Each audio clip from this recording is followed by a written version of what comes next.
as Josh Sargent refused to play for Norwich against Walsall. Those are the rumours, but if they are true, what do we think to them? Welcome back to Canaries Walk. We've got Killian James and Matty fresh back from watching the FA Cup this weekend, plus lots of discussion around other transfers as well. We're also going to talk about the first 10 games under our new manager. What have we learnt so far? And if there's more hope, or do we still fret the drop? I hope you've had a decent break. It's our first one back of the new year. Let's jump straight into it then, shall we? Right, James, what do we think of what we've been hearing this weekend then about Mr. Sargent? Well, I mean, it all came as a bit of a shock. I think obviously the initial rumours were in the training videos there was no Sargent in them. Clement said he was doing some gym work. And then, in the interview afterwards, Clement said that Sargent sent him a text yesterday, basically withdrawing himself from the squad, and it's not an injury, etc. And if this is the case, bitterly disappointing. I think you've seen this last sort of week, 2 weeks, how Semenyo's handled his transfer with Bournemouth going up to City. That's how you do it. Not Johnny Rowe, not Isak, all these sort of players. If it is true, it's a real disappointment and not what we need at all. And if it is, it's poor from how he's handled it, in my opinion. Yeah. Do you agree, Matty? Yeah, and I think what's worse is that I never expected it from him. And he's never the type of player that I would associate with something like this. James just mentioned Johnny Rowe letting the team down and the fans down, before, if it was the evening of or the morning of the Oxford game last year. I never expected that from Sarge. Semenyo's a great example. Buendia, close at home, how he left, wanted to, leave for a bigger club and bigger things, but wanted to make sure we got back up and did that with our second promotion. So, disappointing if this is how it ends. But if he doesn't want to be there, then get your money and, reinvest it as far as I'm concerned. Cheers, bro. Killian, this is the most disappointing thing here, that just when you think Norwich are getting back on the right track, just when you think you've had your worst months of this horrendous season, that here we are again and fans are feeling a little bit, why always us? Yeah, I mean, this happens. It is football. They've got a short career. I didn't expect it from Johnny Rowe, in fairness. I know we can look back on it now and give out about him, but that to me was a big shock in terms of his character. So this must be something that agents are pulling the players up to. But the fallout will be interesting because Clement is very clear, even this afternoon, and I don't know whether this was a shot across the hierarchy bows, but he was clear that he wasn't leaving. So, what will happen if he does leave? How does that leave Clement's relationship with the club? If he doesn't leave, what are we stuck with a player who doesn't want to play for us? So it's I think it's a big story. Came right out of the blue on a day when we had a phenomenal win. I know it's only a League Two side, but I think it really roused the fans, certainly the fan base and the players, by the looks of things. And the win was what we were talking about last Sunday. When it may, we sort of say, we need a 4-5, 0-1 win, whatever it is, to get the fans on board. And as you said earlier, Mark, finally, it's always like we're in a good position. We had a decent Christmas. Now we go into the next round of fixtures. But no, another thing with Norwich this year. It's like, for goodness sake, just give us a month or a weekend, please. And I think as well, the fans probably just thought, he wasn't in the squad. I don't think McLean maybe on the bench, but obviously didn't start. It's like, right, that's good. He's resting the spine. It's nothing and then this comes out, like, for goodness sake. So never a dull moment, is there? Let's refocus on the bigger picture then, which is, of course, Norwich's survival. Apart from the Stoke game, Matty, it's not been an all bad Christmas, has it? Let's look where we are in the league table. There we are, 24 points. Portsmouth have 2 games in hand. But do you agree that Blackburn and Charlton are in this battle for the drop as well? Yeah, absolutely. Hastings has said for quite a few weeks now that don't be surprised if Charlton get dragged into it, and that's happening. So I I don't want to go full Jonathan Woodgate at Middlesbrough and say the table's lying, because it isn't. But form wise, we've done well over this last sort of 7 or 10 games, and if we continue that form, then we should be all right. We should end up maybe even 15th or 16th. So I think West Brom is probably where I draw the line, but Charlton, Blackburn, Pompey, and then Obviously there's 3 in the bottom 3 at the moment, but I think we should be okay. And it wouldn't be surprising if it's Charlton or Portsmouth scrapping for that last place, I think. Yeah. What's impressed you, James, over this Christmas period then the most in terms of the application, the attitudes of the players, the tactics? What are you seeing we weren't seeing under Manning?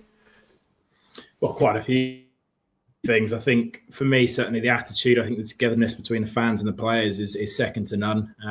McLean made a comment about a week ago, I think after the QPR game, sort of saying how they can hear the fans chant the player's name and stuff. So I think, I just think it's an attitude thing. Matty just said about, Clemens is a no-nonsense sort of bloke, and I think that's certainly coming back into the players. They're playing with a bit more freedom and I think a bit more relaxed, and obviously the biggest change is Makama. Whatever Manning was doing with him, who knows, but obviously Clemens is now getting the best out of Makama, and Maatsen as well, McConville, all these players that we've been saying for however long, get them in the team, and Clemens is obviously picking the right players, and good Christmas and good New Year. Let's have a look at the fixtures to come, shall we? Killian, then. You'll know these off the top of your head because they're written in your flight schedule, of course. Big one this weekend against Wrexham, West Brom, of course, on Tuesday to come, and then home games against Coventry and Middlesbrough. So in terms of league positions, the next 4 are as tough as they come, aren't they? In terms of the months that we've got left. Yeah, it's only a home game for Middlesbrough for Matty, I think, given he's from Middlesbrough. Sorry, yes. No way. Man. Yeah, so just one home game against Coventry. Yeah, this is as tough as it comes. Then it is as tough as they come. But if you're ever going to face such a tough run, you want to be doing it on the upside that we seem to be getting into. So it's very hard to predict how it will land, but it will, shape a lot of how our season will end. I think some of the games are winnable, but every one of them's a tough game. I would just add to that though, Killian, as well, is that just something you've said kind of just triggered in my head that I'd rather be playing those fixtures now than in April, May, needing something from them. I think it's almost better to get them out of the way to a degree. Coventry, Middlesbrough, back to back playing the first and second in the league, or both going decent. So it's almost we might not pick up many points in January, but we'll have got them out of the way as well, I guess. Yeah. That Wrexham game was one of the most bonkers game at Carrow Road, James, if I remember rightly. I think you went 1-0 up at the half time, and then it ended up being 3-2 to Wrexham somehow, didn't it? At the end of the stupid second half display. Yeah, you owe them one. Definitely. I think it was a mad 10 minutes, which didn't come out for the first 10 minutes of the second half. And I think, let's forget that. I think we certainly owe them one. They've got some decent players. They had a good result against Sheffield United over the Christmas break. But I look at the next 2 fixtures. Can we get 4 points from them? Try and bring West Brom down into, obviously, they've just sacked their manager, for instance. Coventry at home, you never know. You had to beat them last year. They've, not in the best of form at the moment. I think they've lost the last couple. But, listen, Wrexham, let's owe them one. Okay. Let's talk about transfers then. We've already talked about potentially going out. So let's talk about Ali Ahmed. Matty, what do we know? I'll be honest. I'll hold my hands up and say I'd never heard of the fella. But I read something really, really and I'm hoping it's true. Something really lovely about him actually. That he would turn up even before he was pro. He would turn up and play all the football he could. He would jump over fences in Canada to make sure he could kind of train and play with his mates and do all sorts. I was reading this really lovely little thread from someone, and I'm not taking it as gospel necessarily, but it's sort of, if it is true, then it's kind of like you want someone like that who kind of really loves the game, and you would hope all pros do, but who kind of just really just knuckles down and really wants to be here. And the fact that he's a winger is good, because that's what we've needed for a while. And Jurasek, obviously, at the time of recording, we just played the Walsall game, and Jurasek had a pretty decent game, I thought. He got his goal, took it really well, held a strike, put a few good crosses in, a few good corners. So he's looking like he could be, potentially almost a new sign in the second half of the season. We've got Schwartau, obviously, and then we've got Diallo coming back at the end of this month, hopefully. So it's going to be interesting now to see how those players kind of hopefully push each other and kind of level each other up, because there's going to be competition for places come the business end of the season. So yeah, really good signing in terms of the position. What he can do is kind of a little bit yet to be unseen. But yeah, it would have been nice to see him in the squad today. We have no idea on his fitness, but it would have been nice to have him being involved and just try and get 15, 20 minutes or something. Yeah, he hasn't played for a little while, I think, and he said he's been doing some training, but it's the classic Norwich. We're getting someone who's maybe not match ready, which is not what we need right now. We've seen it with Eurosec before, most of the signings in the summer. That's the only thing I'd say on that signing. Yeah. Cool. Lots of things happening in the academy, Killian. I'm not sure how you can update us on this. First of all, the academy coach Schulberg is leaving for Rapid Vienna.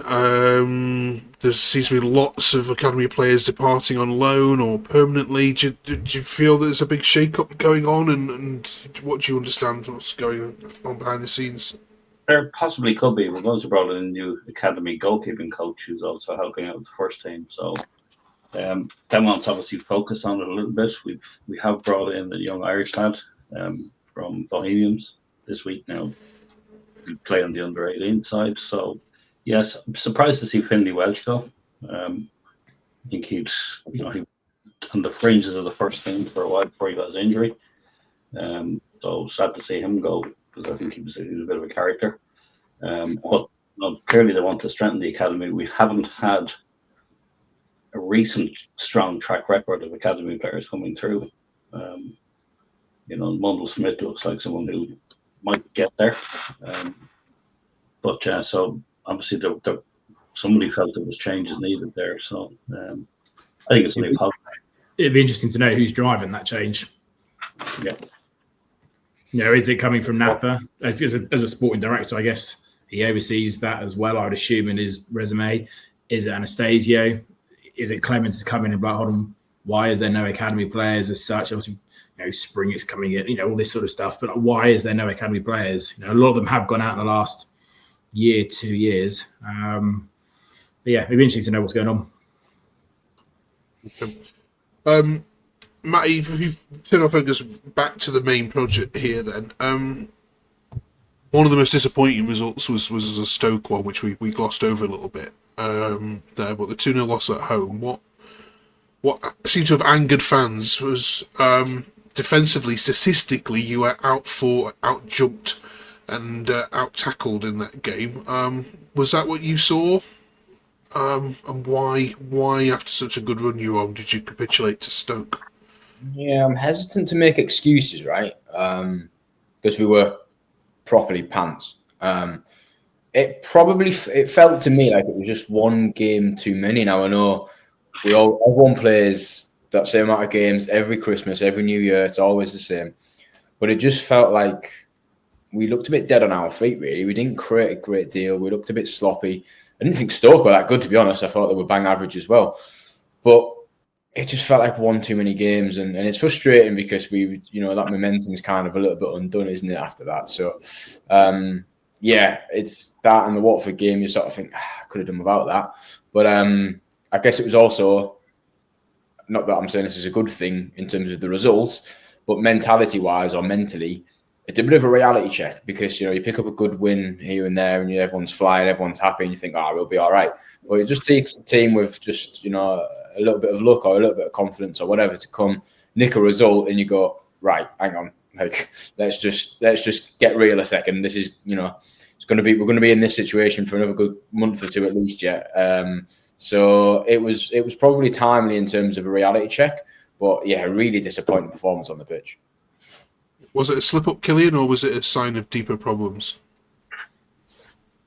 I mean, I'd go with what Matty thinks. I think it was a slip-up. We'll find out soon enough. As I said, it is hard to gauge because we've got so many tough matches coming up, which if you'd looked back a month ago or 6 weeks ago or before Camon joined, would we give ourselves any chance against Coventry, Middlesbrough or West Brom? Probably not. No. But, we've obviously been playing better, and I think the win against QPR was a good statement. Because that's always a place that we've struggled at, or mostly struggled at. So for me, it was, obviously the match was almost called off. There was everybody shoveling snow off the pitch. Now, again, that may be an excuse, but like we were pretty poor, looked lethargic, and maybe that was the time where we should have freshened things up a little bit. James, you look around you and think, well, we're better than Pompey, we're better than Oxford, so actually we're going to be okay. Well, right now, technically, no, but I think we will be. Portsmouth have got an abundance of injuries. As Matty said, we are the informed team. I'd say we've got probably better individuals, and I think we've probably got the best manager out of all of them. Obviously, Oxford have just appointed, I think, Matt Bloomfield, which isn't a great appointment in my eyes. But yeah, I still think we'll be fine. I think it'll be interesting to see what happens with Sargent. If he does go. 2, do we reinvest the money in some good quality signings? If he doesn't go, where does he sit for the next 4 months? So, yeah, we'll be fine, and I hope. Please don't bookmark this on Twitter or anything, but I think we will be fine. I'm good. But no, I think I said just keep an eye on Charlton. I'll keep banging. I haven't got anything against them personally. I just keep an eye on them. Okay. We should have sent you through to the fourth round of the FA Cup as well, which we glossed over a little bit. Who do you want in the next round, Killian? Oh, that's a great question. Ipswich. Oh no! Don't do that to me, Killian.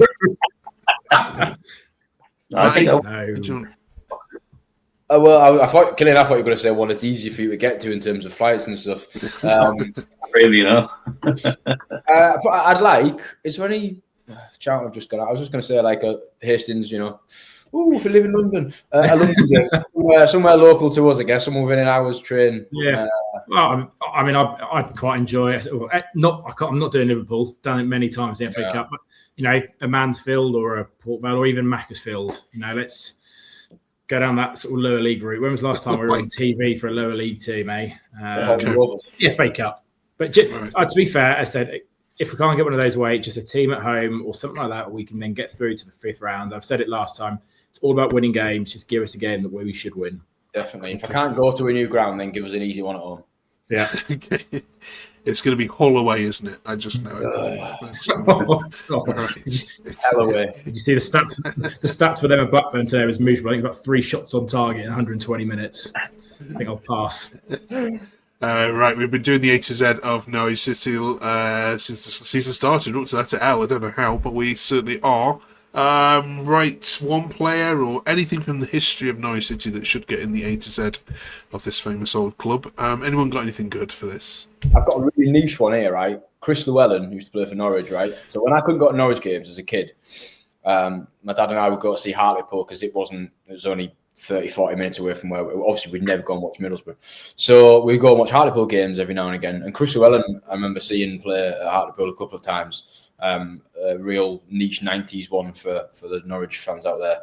So he was the first person, weirdly, that popped into my head. I know we've had players with Elby more recently, but that's a little nostalgic one for me. I've got a little nostalgic one as well. Leroy Lita scored a hat-trick on my birthday against Wolves in a 5-2 victory when they were top of the league under the lights. But for me, one that sprang to mind was King of Spain, Simon Lappin. Was loyal to Norwich for a number of years, was brilliant down the left. So I'd probably go Lappin, personally. Okay. Killian, can you beat any of those? Or? No, I'd go with Lappin as well. I think he still shows up in the club quite a bit. So I think, yeah. Right, have they missed any in the comments we go to, as you always do? Thank you very much. Right, you three, enjoy your weekend in North Wales. This one, yeah. Is a new ground for you, Killian, this one? It is, yeah. Looking forward to it. Brilliant. Okay. Enjoy. Before we wrap up, Mark, we want to send our sympathy to the family of the fan passed away today at Carrow Road. Yeah, very sad news. Sad news. Yeah. Thanks, Killian. Nicely said. Yeah, we obviously all our thoughts and wishes go out to everyone who knew the person who sadly passed. Tragic news. Thank you very much, you three. Thank you, of course, for watching. We will hopefully see you all back here next week with 3 more points on the board, out of the relegation zone, potentially having put Wrexham to the sword. Have a good week, everyone. Norwich are back.